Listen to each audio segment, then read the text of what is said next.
Ladies and gentlemen, let's get into the video. We're going to be talking again about the Xbox Scorpio, as well as the slimline model, because a whole slew of extra information has emerged since I released a video on this yesterday. So I wanted to give my thoughts and opinions on this, and then I'll probably do a bigger dissection video over the next couple of days, and some numbers which I do want to go through, and also give you an update as well.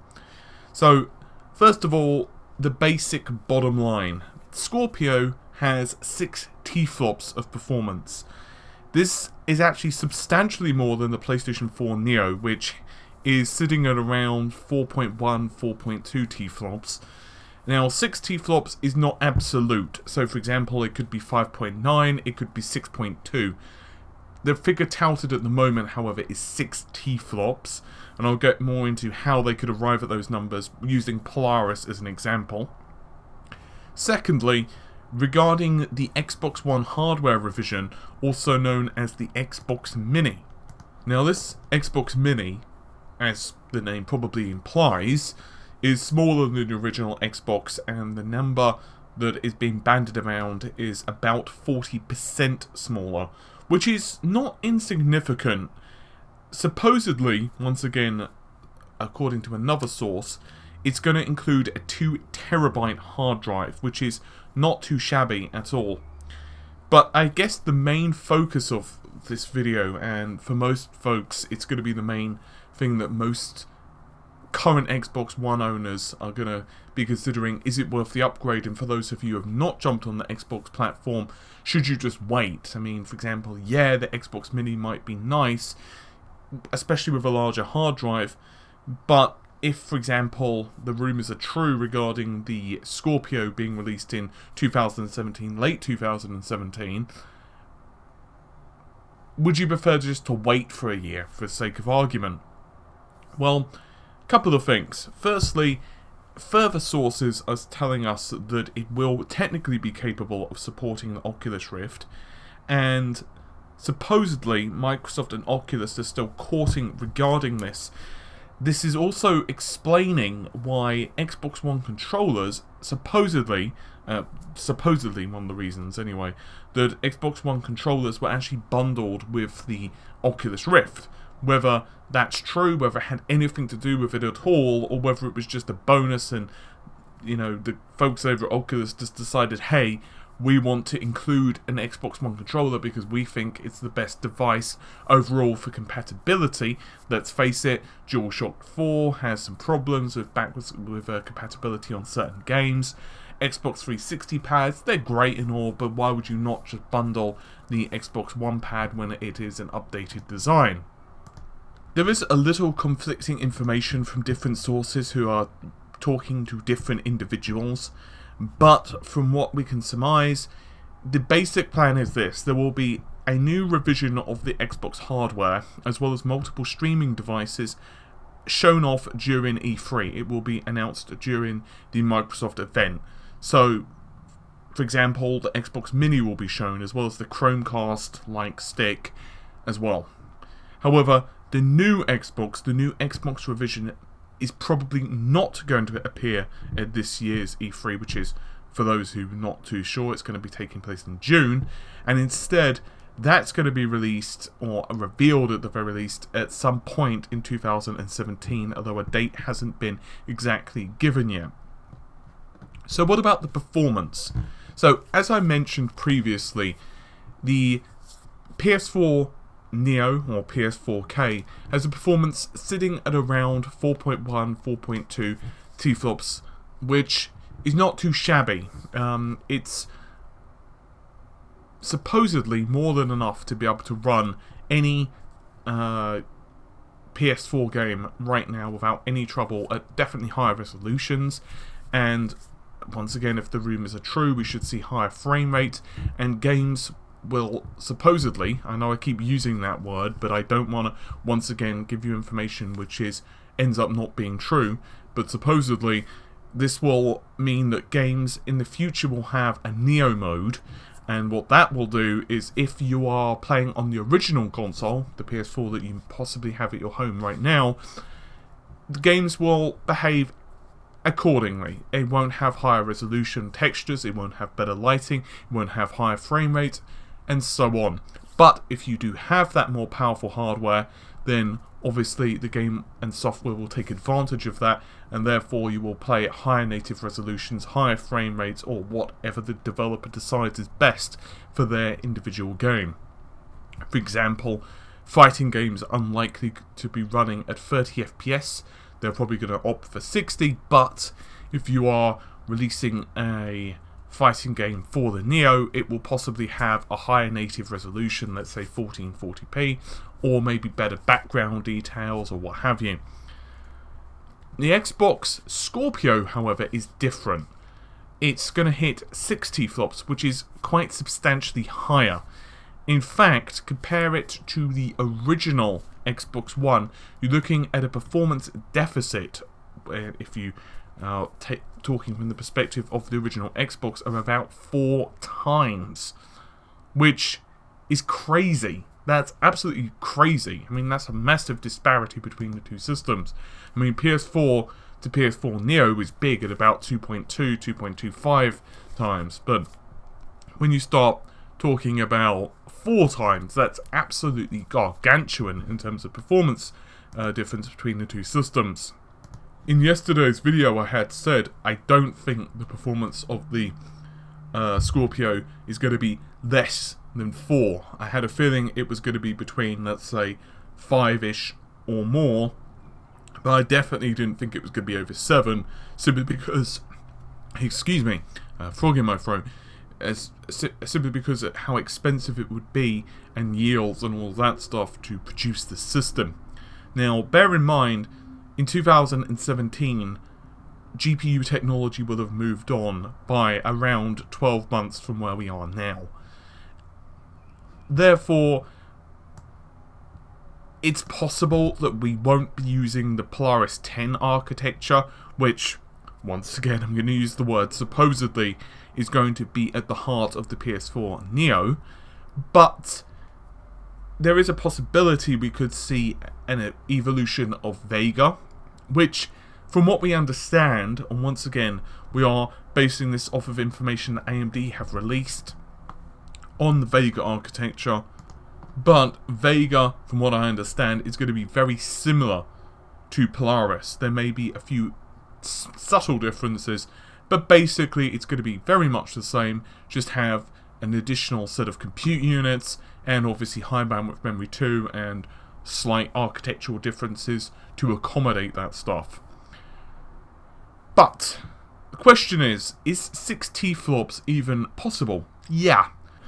Using 40 compute units, which once again is the maximum configurable number for Polaris 10, you can hit a clock speed of around 1150 to 1200 MHz, depending on how close to that 60 flop mark you want to aim for, and you can actually easily do it. So I'll just go through that math one more time. That's 64, that's the number of shaders per CU, times 40, which is the number of compute units, times 2, because 2 operations per clock, one more time, and then 12 times the clock speed of your choice, for example 1200 MHz, and you're absolutely on track. If you have fewer, for example the same number as the PS4K, then it would be 36 times 36 times 64 times 2, and then you require a lot higher clock speed, but around 1300 MHz will get you there. Actually, 1300 MHz is a very, very subtle amount under, excuse me. You can tell I'm bloody tired, can't you? However, if you hit just over 1300 MHz, let's say 1320, then you're absolutely golden. The problem is, however, running at that type of clock speed, you're going to draw a lot more energy, and you're also going to have a lot fewer GPUs which are going to be capable of running that speed. So it might be an intermediary figure between 36 and 40. For example, it could be that they hit, let's say, 38, which could be quite interesting, because if the architecture, the GPU architecture, is very similar, then we can make the presumption that if 36 are working, Possibly that could filter down to the PS4K, but if it's all part of the same APU, it may not be. The reason I think that is because, once again, the presumption is that the CPU would have to be considerably more powerful. I don't know what that CPU would be, but we can make the assumption that because the CPU of the PS4K is still the Jaguar, but with a rather hefty clock speed boost. Just to give you an idea, the PS4's CPU is running at 1.6 GHz with the AMD Jaguar. The Neo, once again, if accurate, is 2.1 GHz. There is a part of me, however, that does wonder if Sony really are still using Jaguar and may instead be opting for Puma, which is a very slight evolution of the Jaguar architecture. The CPU technology is very similar. It's still a low power CPU for like netbooks and stuff. The difference is that it's slightly more firmly efficient and requires slightly less energy to do that. And I believe, if memory serves, it operates slightly higher clock speeds with less issue. So I wouldn't be surprised. But if memory serves, IPC gains between the Jaguar and the Puma are very minimal. So essentially, it's a very similar CPU. So I wouldn't be surprised. But anywho, whether Microsoft decide to go once again for Puma or not remains to be seen. Because the problem is, if you're looking at a performance increase of about, well, let's just call it what it is, almost twice that of the base, or rather the PS4 Neo, it's roughly twice the powerful, the Xbox. That requires a hefty CPU upgrade, and honestly, I don't necessarily know if Puma has the... I just don't know if it's going to be able to be clocked high enough to be able to run this.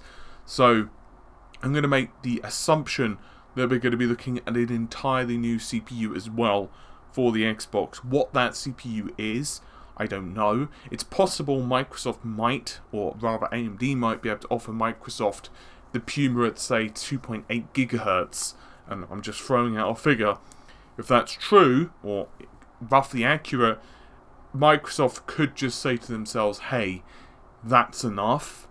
Or it could be a really different architecture from the current Xbox, and it could be much more PC-like, which, once again, wouldn't be too difficult. And I had speculated a couple of times now that Microsoft are essentially going to be offering a low-spec PC as an Xbox, as basically an Xbox as a console. It's almost gone full circle back to the original Xbox, because the original Xbox was a fairly high-end PC, basically as a console. And the Xbox 360 moved away from that entirely. The architecture was very different. It's power PC based. Then the Xbox One moved back to it slightly, well, actually quite a bit, and now we're moving really close to it, especially with this iterative hardware. So it's going to be kind of weird. I also want to go over a couple of last points, and that is the streaming devices, because supposedly these devices could actually be rather cool. So there's a couple of different devices that we talked before. One is going to be more like Chromecast. You could think of it like Chromecast, you could think of it of a Fire Stick. And another one that's going to have a lot more features. So the feature-laden device is going to be capable of playing games, but they are what's known as lightweight titles. So, for example, you won't be able to play a game like, let's say, the new Gears of War on this stick, but you will be able to play mobile-orientated, small, fun games, which is just not really going to take much to do. It's almost going to be like a mobile phone plugged into the TV. Or, if you prefer, you can think of it as the Apple TV. How much is that going to cost you? Around 150 to maybe $200 US. But that's kind of it for this video, because we could keep talking. And you know what? We could indeed possibly do a lot more speculations. The problem is, I think I'm going to need some time to digest this and start looking at some scenarios and start doing a lot more research. I'm of the assumption that this is the best option for Microsoft. I don't necessarily know if it's the best option for us as customers. And I've already had quite a few people message me on Facebook, both my personal Facebook and on RGT. And judging by some of the comments as well, the problem I feel that Microsoft could run into is that the Xbox box could be almost superfluous to requirements. Because if you've got the PS4 Neo, and you've got a good Xbox, and a lot of the original Xbox games, for example, the Gears of War 4 and all these other titles like Scalebound, do end up coming to PC, and it looks like they will, why the fuck would you buy an Xbox? I'm sorry for the language, but I don't see it. Some folks are going to say, yes, it makes games a lot easier, but if Microsoft are going to add essentially a GUI to PC gaming, for PCs anyway, to run these games, then it's not really going to be a big deal anyway. It's not like PC gaming's that difficult anymore. I mean, some folks do believe it is, but it's really not. I mean, I don't think I've actually had major problems with a game, apart from a few bugs here and there. And I don't mean to turn this into a PC versus Xbox thing, but for a lot of folks, buying another Xbox, which could end up being more expensive when the PS4's out, the PS4K's out, when the well, I guess PSVR's going to be out, and then you've got Polaris and the high-end PC stuff, which, by the way, the Xbox is going to be way outdated by the time 2017 comes around. I mean, the next Xbox, because, to be honest, we're probably going to hit like 10 T-flop GPUs without really trying at that point. I don't know. It's going to be curious. It's really down to the marketing and the pricing, and what they managed to do to wrangle us back into the ecosystem. Let me know your thoughts on this one. I'm going to definitely have to mull it over some. Take care of yourselves. Bye for now.